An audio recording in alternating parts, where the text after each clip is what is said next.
Dear learners, today let us study Robert Penn Warner's brilliant novel, All the King's Men. Robert Penn Warner is one of the most widely read American novelists of the 20th century.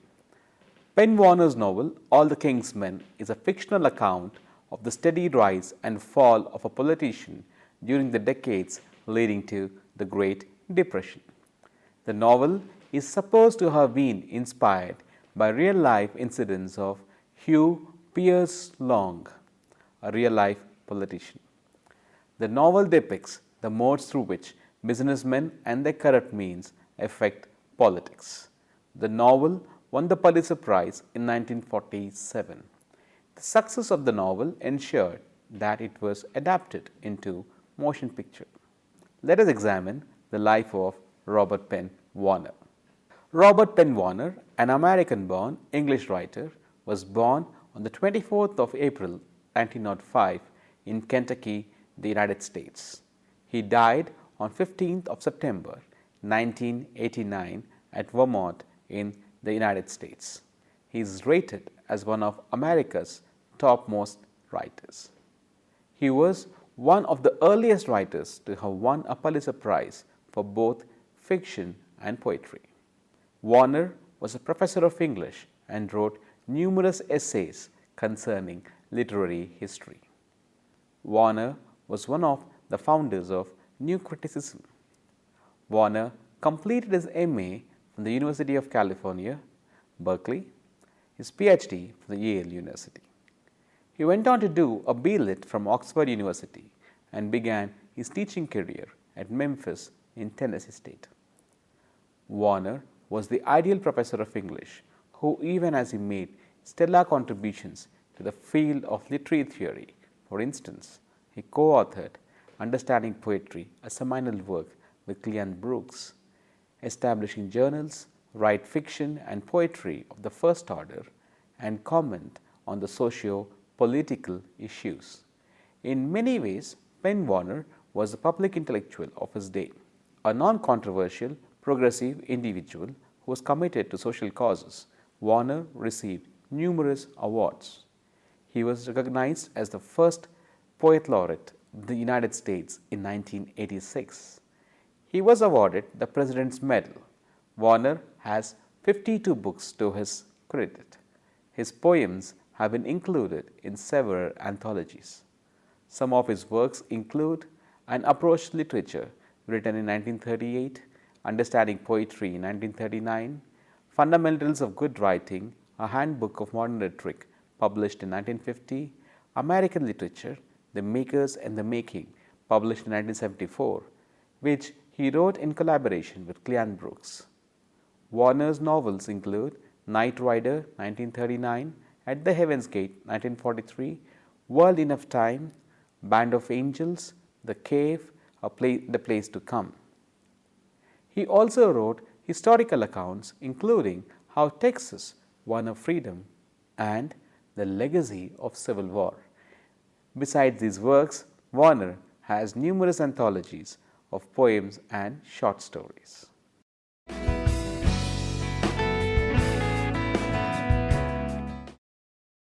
The novel All the King's Men is a large one and is divided into 10 chapters. The narration of the novel is unique as the action happens over 7 decades. The narrator makes use of the technique of recall. Embedded within the current is the story of Phoebe, a slave, and Cassie Maston. Though the novel All King's Men depicts the steady rise and the sudden fall of Willie Streak, it throws light on the lives of American aristocracy. Stark is a self-made politician who has come out of oblivion to make a remarkable career in politics. The story is set in the Deep South in the 1930s. Willie Stark is modeled after the legendary Hugh Pierce Long, a politician whom Warren observed closely. Stark's childhood is marred with poverty. He enters into a political office as a clerk where he is forced to allow unscrupulous builders bid for a school contract. Stark refuses to submit to corrupt orders and hence is defeated in the next election. Stark is an idealist young man and begins to study law. When the new school building collapses, Stark attends the funeral of the children. He becomes hero overnight for his courage and conviction. Stark is used by competing political factions to undermine the other. When Willie realizes that he is being used as a pawn in a bigger game, he reveals the arrangement to the public. His revelation makes him a bigger hero. In the subsequent election, Stark becomes the governor of his state. Within a span of 10 years, he has become the most powerful political figure. He has shunned his convictions and ethics, and instead he embraces the ills which are a part of the political system. He blackmails and bullies his opponents into submission.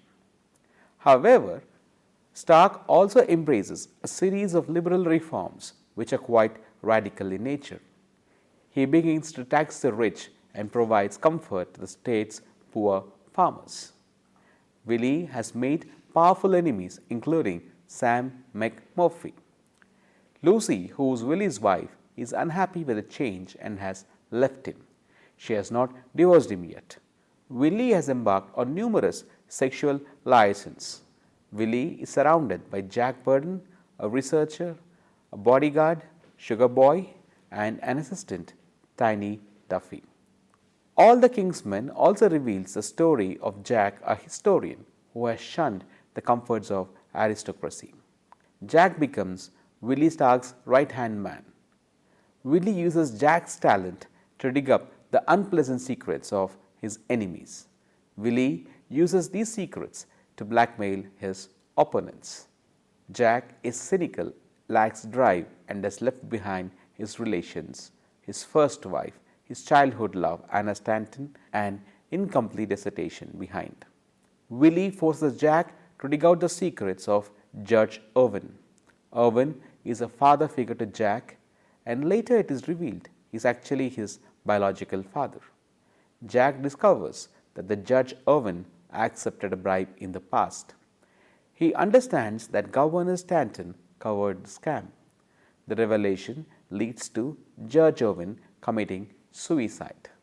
Adam Stanton, and the surgeon's son of the Governor Stanton, is stunned by the revelation and agrees to accept the position of the director of a new hospital which Willie is building for the poor. The governor's daughter, Anna Stanton, struck by the revelation, begins to see Willie in a new light and has an affair with him. When Adam learns of the affair, he murders Willie in a rage, and Jack leaves politics forever.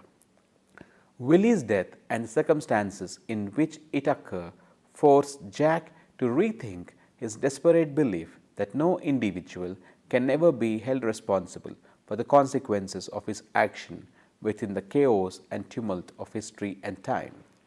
Jack marries Anna Stanton and begins working on a book about Case Mastern, the man whose papers he has once tried to use as a source for his failed dissertation in American history.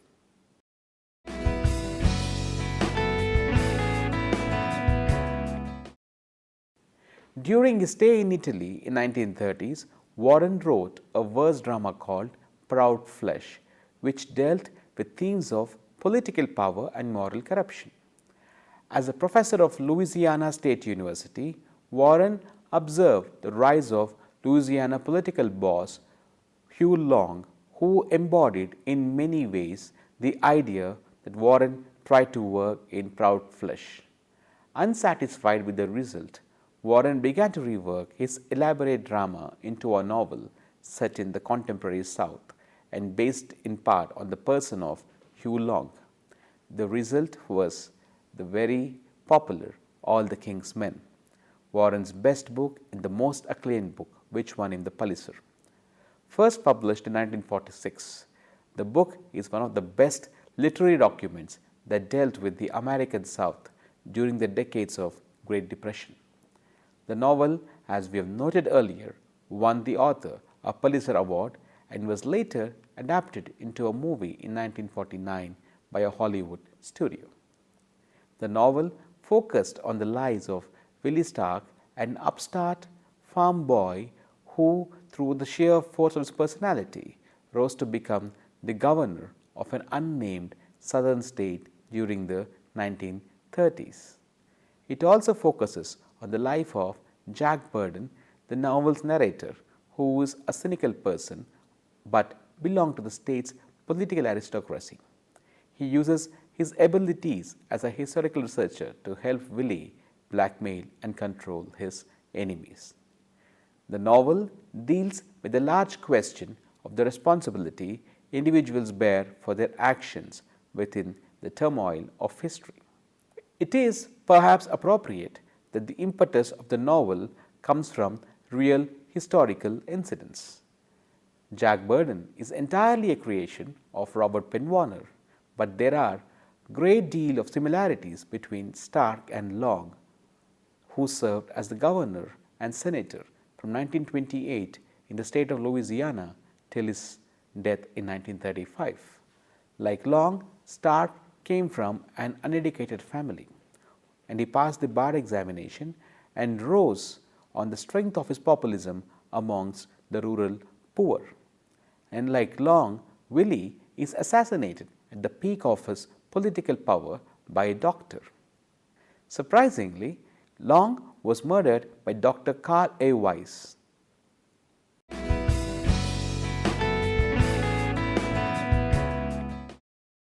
Analysis of Jack Budd and Willie Stark.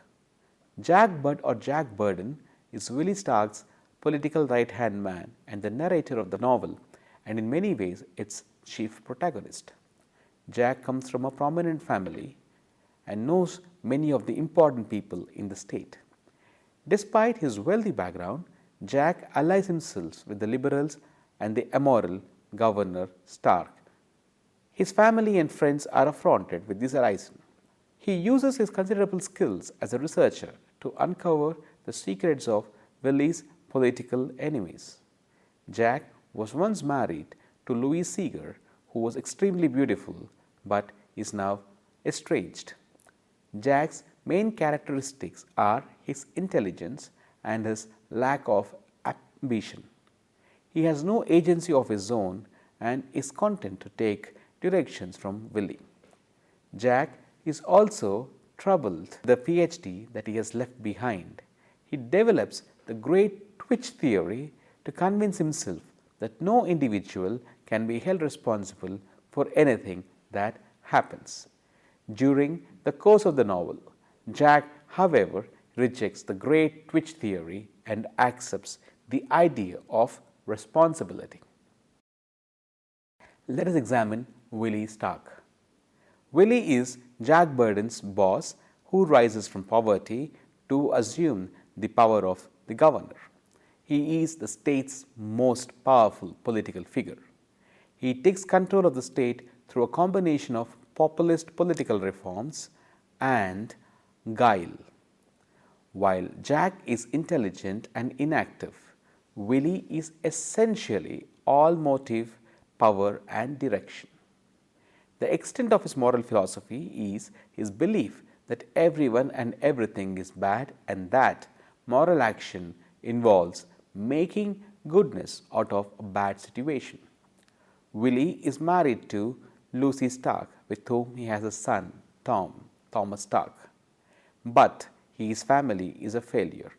Lucy Stark is clearly unhappy with this change in his ethics and is ready to divorce him. Thomas has ended up being an alcoholic, arrogant, womanizing teenager.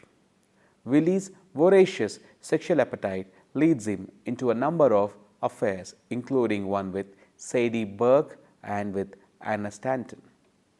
Willie is murdered towards the end by Adam Stanton.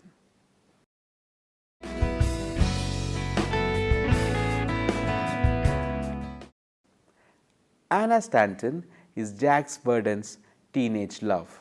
However, she is unhappy with his lack of drive and she becomes Willie Stark's mistress. Anna Stanton is the daughter of Governor Stanton and is the sister of the surgeon, Dr. Adam Stanton. She believes in a strict moral code. However, Her belief in the code is shaken when it is revealed that her father is a corrupt politician. Adam Stanton. Adam is a brilliant surgeon and is one of Jack Burden's closest friends. He is the brother of Anna Stanton and the son of Governor Stanton. He detests the policies and the affairs of Willie Stark. However, when it is revealed that his father was also a corrupt governor, he begins to see Stark in a new light. He believes in Willie Stark's need for a hospital and assumes the directorship of the hospital. However, the revelation that Anna Stanton is now the mistress of Willie Stark he finds it difficult to handle. He, towards the end of the novel, shoots Willie Stark dead. Judge Owen. He is a prominent citizen of Burden Landing and a former state attorney general. He is also a good friend of Governor Stanton and the scholarly attorney, and is a father figure to Jack.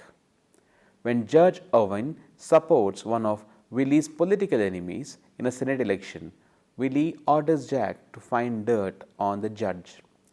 Jack finds out that the judge is corrupt and has accepted a bribe in the past. When confronted with the revelation, the Judge Owen commits suicide. Towards the end of the novel, we realize that he is indeed the biological father of Jack. Sadie Burke. Sadie Burke is William's secretary and also his mistress. She has been with Willie from the beginning and believes that Willie Stark's rise to prominence is due to her. Despite the fact that Willie is married, she becomes extremely jealous of his relationships with other women. She has passionate fights with Willie. Sadie is tough, cynical, and extremely vulnerable. She informs Willie that she is going to leave her, and when he goes back to Lucy, she tells Tinny Duff in a fit of rage that Willie is having an affair with Annie Stanton. Tiny tells Adam Stanton, who assassinates Willie. Believing herself to be responsible for Willie's death, she checks into a sanitarium. Tiny Duffy is the lieutenant governor of the state when Willie is assassinated. He is fat and untrustworthy and swallows Willie's abuses and contempt for years. He secretly despises Willie and finally informs Adam Stanton that Willie is having an affair with his sister. When Adam is murdered, Tiny becomes the governor of the state. Lucy Stark. Lucy Stark is Willie Stark's long-suffering wife who is constantly disappointed with her husband. She is shocked to know that her husband does not have any moral standards. She is also worried about the future of Thomas Stark, her son. She is the only morally upright character in the entire novel, and towards the end of the novel, she reconciles to the loss of her son and also her husband, and she accepts the illegitimate child that his son is supposed to have sired. Tom Stark. Thomas Stark is Willie's hedonistic son and a football star of the university. He is fond of alcohol and girls and finally meets his end in a football accident. He is paralyzed and he dies of pneumonia very shortly. Willie Stark is shocked by his son's demise but takes it rather stoically. Thomas is supposed to have impregnated Sybil Fry and sired an illegitimate child. Sam McMurphy is the main political opponent of Willie Stark. After Willie crushes him in an election, Murphy continues to control the 4th district from which he plots to come back to power.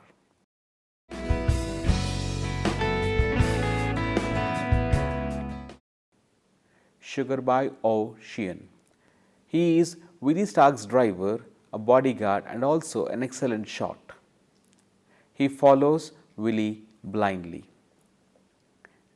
Jack's mother is noted as a famished, checked, beautiful woman from Arakansas. Her husband, who is a scholarly attorney, leaves her and she marries a succession of men, including the tycoon, the count, and the young executive. She is also supposed to have had an affair with Judge Irwin. Jack realizes that she is capable of love only when she informs him that she really loved Judge Irwin. Ellis Burden, the man whom Jack believed to be his father for most of the book. After discovering his wife's affair with the judge, the scholarly attorney leaves home and settles as a Christian ministry for the poor and fortunate. Towards the end of the story, he comes back to live with Anna Stanton and Jack Budd. Theodore Murrell. Theodore Murrell is the current husband of Jack's mother and is called the young executive. Governor Joel Stanton. Adam and Anne's father, and he was the governor of the state when Judge Irwin was the attorney general. He protects the corrupt judge after he takes a bribe to save his plantation. Hugh Miller. Willie Stark's attorney general is an honorable man and he resigns following the Byram White scandal. Joe Harrison is the governor of the state who set Willie up as a dummy candidate to split anti-McMurphy vote and thereby enables Willie's entrance on the political stage. When Willie learns of Joe Harrison's intentions, he withdraws from the race and campaigns for McMurphy and wins the elections. Mortimer Littlepaw is the man who preceded Judge Irwin as the counsel for the American Electric Power Company in the early 1900s. When Justice Irwin took Littlepaw's job as part of the bribe, Littlepaw confronted Governor Stanton about the judge's illegal activity. When the governor protected the judge, Littlepaw committed suicide. Miss Lily Ma Littlepaw is the sister of Justice Littlepaw. She is the one who brings the letters and notebooks of Littlepaw to the notice of Jack.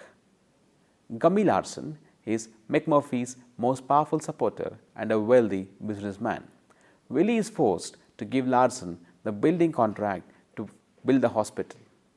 Louise Seeger is Jack's sexy first wife, whom he leaves when he begins to perceive her as a person rather than as a simple machine for gratifying his desires. Byram B. White is a state auditor during Willie's first term. He is corrupt and propels a scandal that eventually leads to an impeachment against Willie. Willie protects White and blackmails his enemies into submission. Hubert Coffey, a slimy McMurphy employee who tries to bribe Adam Stanton into giving a hospital contract to Gummy Larson. Sybil Fry is a young girl who accuses Thomas Stark, the son of Willie Stark, of having gotten her pregnant. Tom alleges that Sybil has slept with so many men and the child could not possibly have been his. Marvin Fry. Marvin Fry is the father of Sybil Fry, the girl who accused Tom Stark of impregnating her. He is used by McMurphy to fight against Willie. Cass Maston is an important character in the novel. He is the brother of Jack's grandmother. During the middle of the 19th century, he kept up letters which throw light on the politics of 19th century. Jack tried to use his papers as the base for his PhD, but walked away from the project when he was unable to understand Cass Maston's real motivations. Gilbert Maston was Cass Maston's wealthy brother and a witness to Cass Maston's life. Annabelle Trice was Cass Maston's lover and the wife of Duncan Trice. When the slave Phoebe brings her Duncan's wedding ring following his suicide, Annabelle says she cannot bear with it and sells Phoebe away. Duncan Trice is Cass Maston's friend in Lexington, Annabelle Trice's husband. When he knows that his wife and Cass Maston are having an affair, he takes out his wedding ring and commits suicide. Phoebe is the unfortunate slave girl who brings Trice's wedding ring to his wife. She knows the intentions that led to the death of her master. She is sold away into slavery.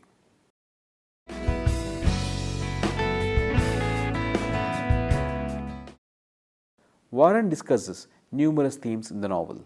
The novel ultimately throws light on the nature of American polity and society. It forecasts two strands of thought on the issues of ethics and propriety in public life. The first strand of thought which is exhibited by Swantons is a classical thought, that is, men should be good for the sake of being good. It is the idea of the aristocratic America. The second thought is that of Willie. Men are doomed to be bad and we should try to make the best out of the badness. Dear learners, I hope you enjoyed the lesson. I think now you would be inspired to read the original text.